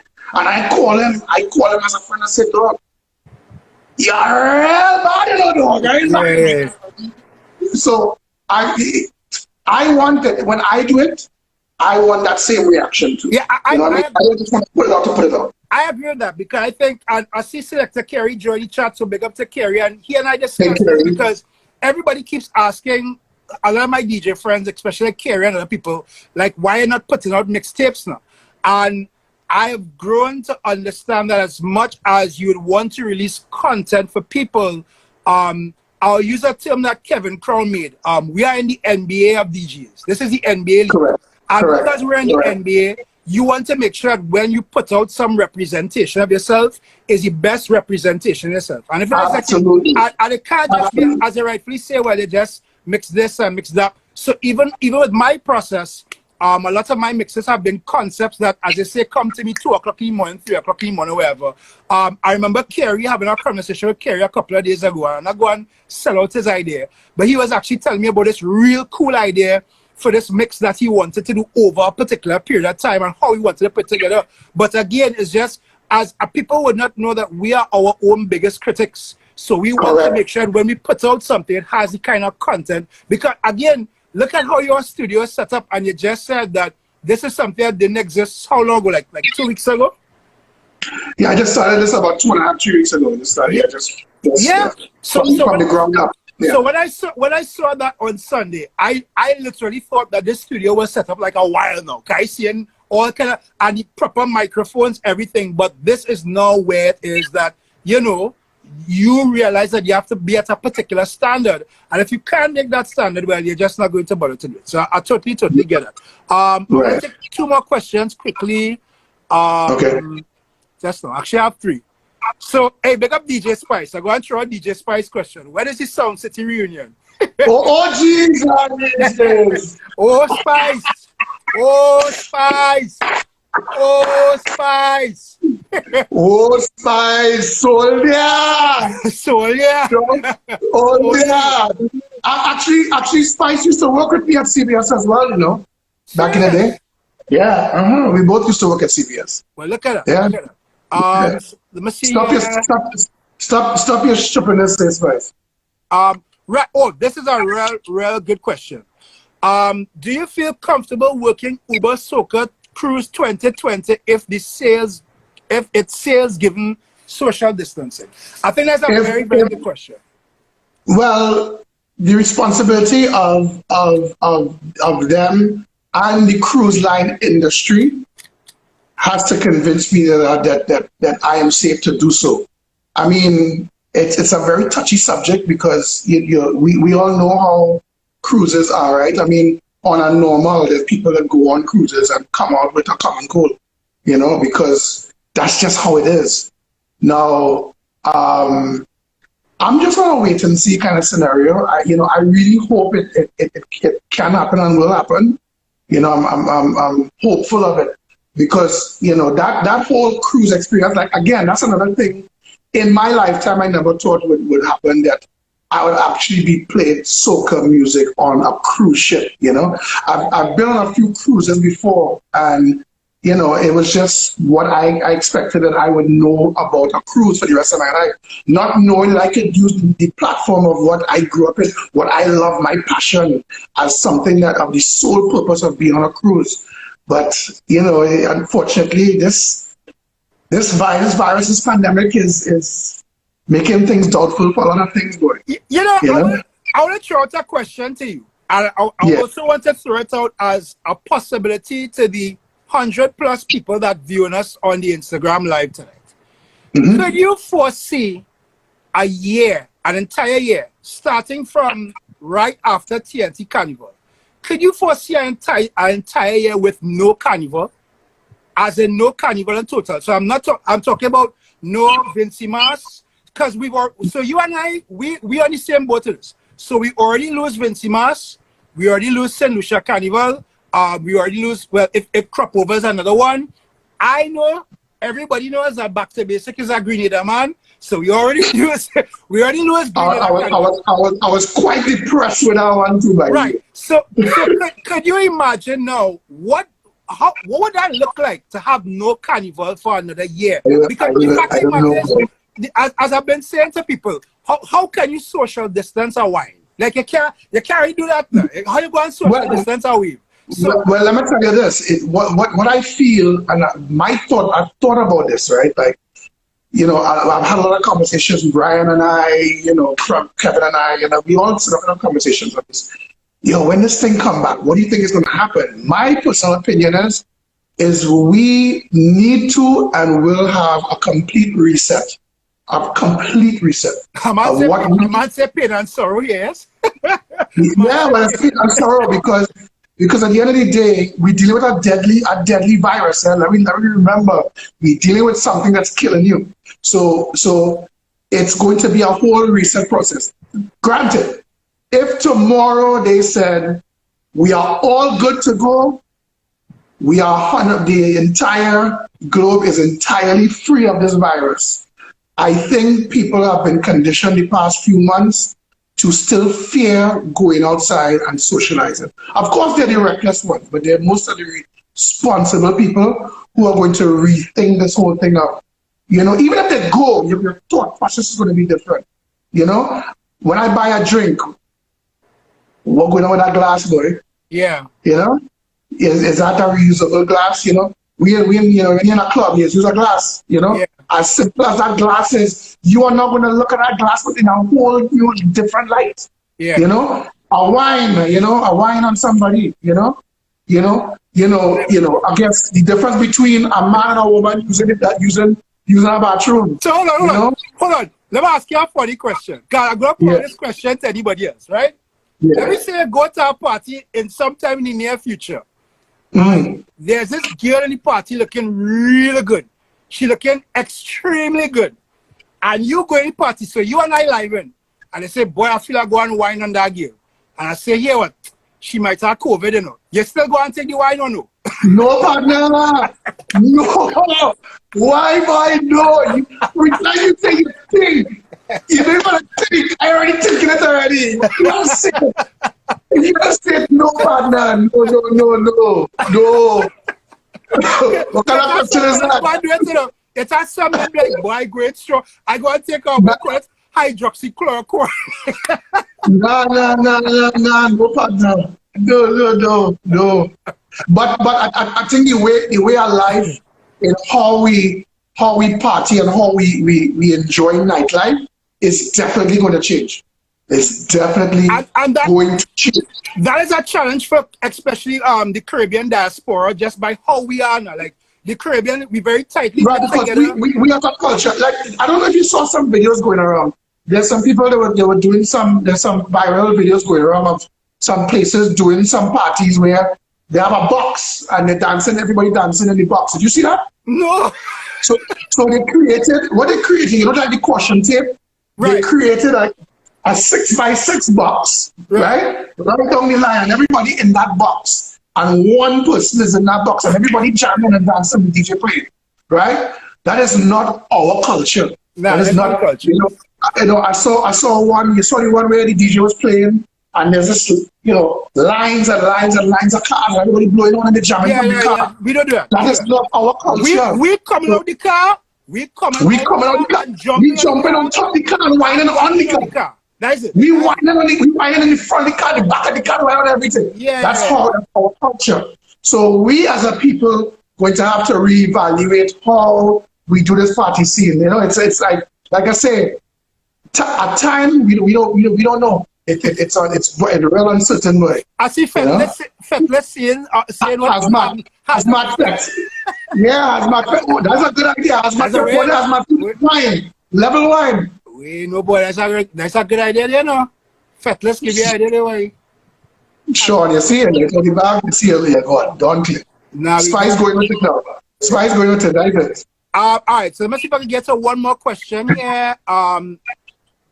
Right. So this next one, which I think is, me personally, I think it's a gimmick thing, but I'll get your point of it. How do you feel about DJs who don't mix with headphones?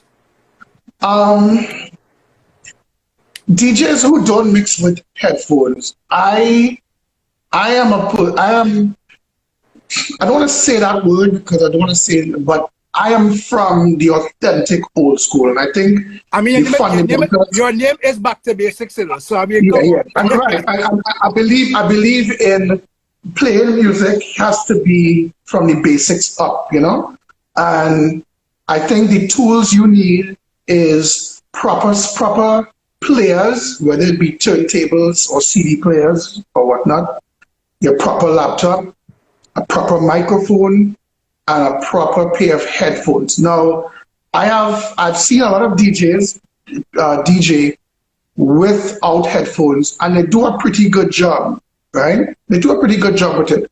I personally am against it because I feel if you want to change up your routine or your mix with your song, because you might have set cues and you're visually mixing up. Right. Now, unless you can read waveforms, which I don't know one of us who can read a waveform and know where the chorus is or where the verse is, you may want to find a rhythm down towards the end. How are you now doing that without headphones? Yeah. Right? There's a lot of times that there's music at the end. You may want to resort to that. How do you do that? So I find headphones, playing without headphones is something that, and the next thing, very interestingly, when you're not a headphone mixer, you're now a visual mixer. So you're not focused on anything else but your laptop. I seen by far Mega. I met Mega last year in Lady Dress party. I seen like they're going in on Mega here in the chats because I don't know if Mega is a non-headphone fan. No, well, I mean, like I said, I have no problem with things, but I also feel I've seen DJs do it. They're like this. They're focused on their thing, and sometimes you may miss something out there that you may need to change, because you're focused on your player and you're looking at the screen, and I don't like that. I want to I like audio in my ears. I like to look at the crowd, and I like to know what I'm doing. You know what I mean? Especially the DJ who has a mic man. How do you focus? How do you do that? By just listening? And then I will say so. I will reiterate something that DJ Marsh said a couple of weeks ago. Music is energy, right? Yes. You can't see music. You have to feel music. You understand? Of course. It's gotta move you. It gotta move you too. And sometimes when you listen to something in a pair of headphones and you prep that to play as the next song, yes, it is make a difference feeling it and saying, yo, this will connect, as opposed to seeing it and saying, well, as Kerry was saying, becoming predictable sets now, Predictable. Come on there. You sometimes you may grab two songs you might put together that you didn't put together yesterday. And while you listen to it, you ain't playing it, but you mix a couple of bars and then you go so you look back. Ooh, exactly. You understand? So now, if that move you, now you could resonate that to your crowd. You can't do that by looking at cues and waveforms, and you can't do that. It's predictable. It's predictable. I see Mega saying what I've seen DJs with headphones failing hard at mixing and DJs without headphones.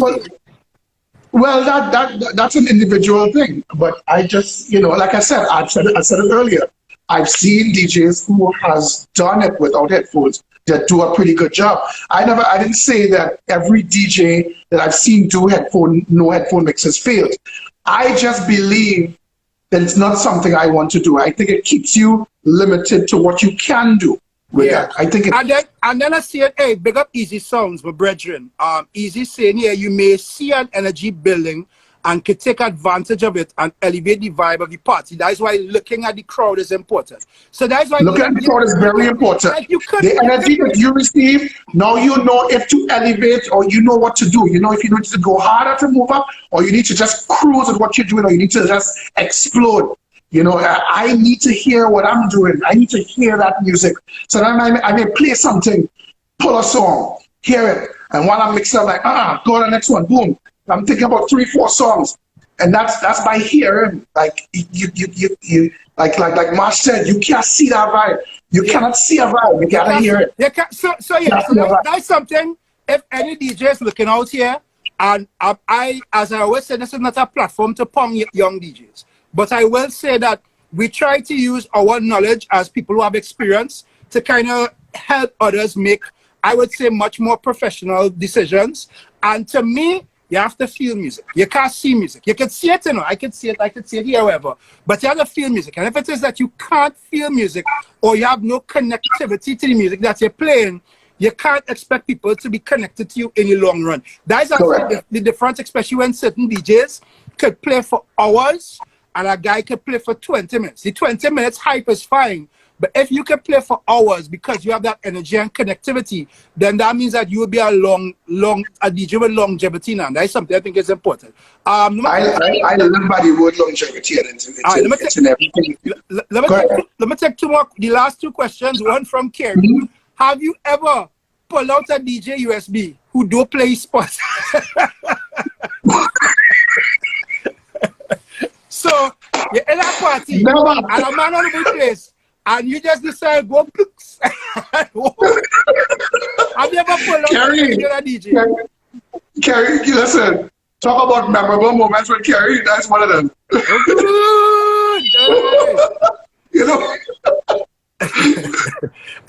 I didn't even want to know. All right. And the last one here.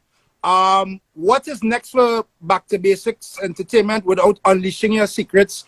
Who do we have to look forward to next? What do we have to look forward to next? Yeah. That's a process. At first it was adapted to this. I think what I did years ago was expanding I wanted to expand to more countries this year, providing that I wanted to expand to more countries. I've never been exposed. Being that the whole introduction of like bouillon music, I had to admit, Dominica is like a whole new uncharted waters that I would love to explore. Right? VI is another uncharted waters I would love to explore. St. Kitts, like all those different Antigua, those places I haven't been to. So given the whole influx of the popularity of carnivals and the music from the different regions. 5-6 years ago, I literally told you and I literally said, let's go Grenada. Right. Look what happened with Grenada right now. And look what happened now. We just went and absorbed it and we were like, whoa. Yeah. And we took it on our person, embraced it and carried it like a messenger. Right?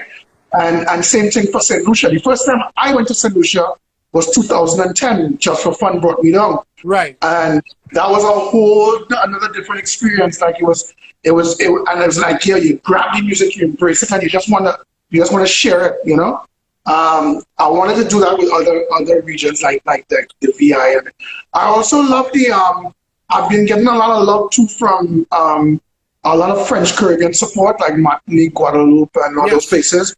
I would love, that would be my next place when we get back to things that I would love to explore. Because, for some reason, I do get a lot of love and support from that French Caribbean fraction. You know, they give like, a lot of support. The team of the French soca lovers and that entire team, boy, they really support. They support hell hard. They really love and support me, and it's only right for me to embrace their culture as well. Yeah. So it's almost like being Christopher Columbus and exploring different places. That's what I would like to do. And bring it back home, and bring it back home too, because just the same way how the whole bouillon thing came from, when Marshall and came with the whole family and thing. A lot of people didn't know it was there, but it's been there forever. Bouillon has been hot and crazy forever. Yeah.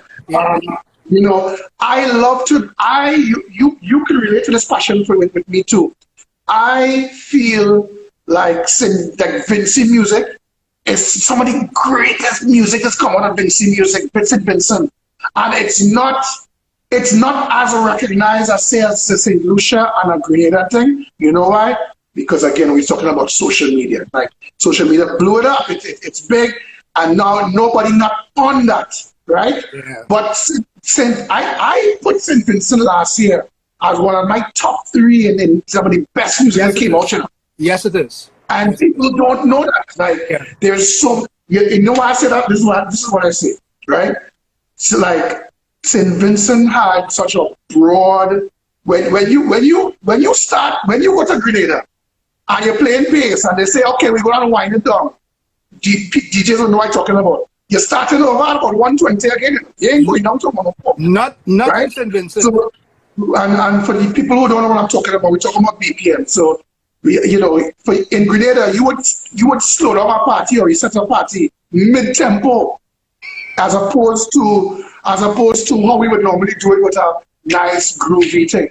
Yeah. St. Vincent has a broad thing from groovy straight to power, and their power is phenomenal. It's right. So and people don't know this. Why? Because they're not on it. So I feel as a DJ, and DJs should do it too, is take the chance and do if you feel you love it, then people will love it if you can resonate that to the people and give it to the people. That's why when I play music, I don't care. If I like it, I am going to play it. I do not care. I think that's important because, again, you and I have this in common. A lot of DJs who here have this in common with us. And for everybody who might be looking on and wondering, well, what are we talking about in this way now? The bottom line is that every single Caribbean country that has a carnival is a unique carnival. Unique. I have been fortunate to be a road DJ with a band in Dominica for the last 3 years. That bouillon culture is one. Then when you come down to Vinci Mas, I've been in Vinci Mas since 2013. Vinci Mas is energy for the entire weekend, right? Just like you said, when you go to St. Lucia and you get the Dennery, and I saw Kerry them talking about the boom boom wall experience when you're walking past the boom boom wall. And St. Lucia is Dennery and bottom. That is all they get in. You're right? On the road and you're passing the airport, and while you're whining and a girl is seeing a plane taking off, there's something extremely unique about all these experiences that Grenada is the oil, Grenada is the jam. Like everybody's unique. Everybody's unique. So even with Barbados, some of the events leading up to the road and then the road itself and having that walk, then you reach down to the highway. There's something extremely unique about all these islands that we have been fortunate enough through music to be able to experience and to be able to now come back to our home countries and share it with everybody. Share it and be the ambassadors for the Caribbean, And I think that I love being a conduit for the soca music of different countries. Yeah. Love being that conduit. I think that is one of the saddest things, I guess, that's coming out from what is the aftermath of this virus for this year.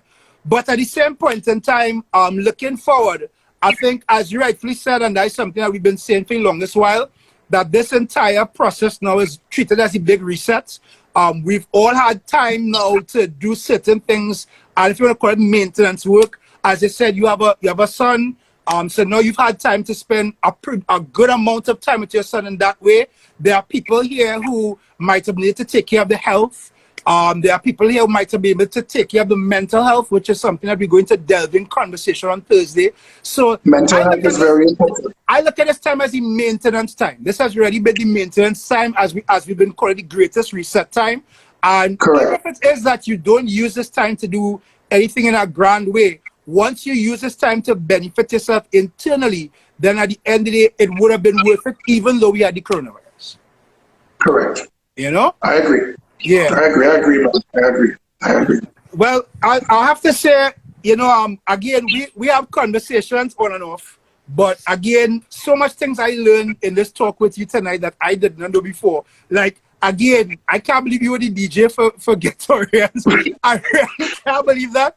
That was amazing, like, just to find out that and to be able to share the institutional knowledge that you've had and the experiences that you've had and to be able to motivate so many people that would have listened to this tonight. I think it goes back to validating why it's important that we started this Group Theory Live one-on-one series, you know? And that's why I like the platform, and that's why I was so willing and excited to do it, because me, as a person, if there's any DJs out there listening, do not hesitate to even throw me a DM, because I answer almost all my DMs from all DJs. That, you know, DJs will ask me the simplest of questions may make a difference to answer, you know, for their answers, how to move on. Yeah. So, you know, don't hesitate to ask me a seminar party. Don't hesitate to, you know, just say, hey, wait, you know, sometimes maybe it may not be the best time to ask, but you can still have a conversation about it. It's not a problem. I am always there and willing to share my knowledge and my experiences to help anyone out there. Yeah. You know what I mean? Because, you know, how can we as a unit, as a collective, as you might say, better ourselves if we don't pass on our experience and our knowledge to the younger generation? Yeah. And there are a lot of good younger generation DJs coming up there. They're really talented, they're really good. And sometimes they just need a little direction and a little pep talk or a little piece of advice, you know, that will help them be able to move on their own. And I'm willing to do that and help anyone. So it's never a problem for me.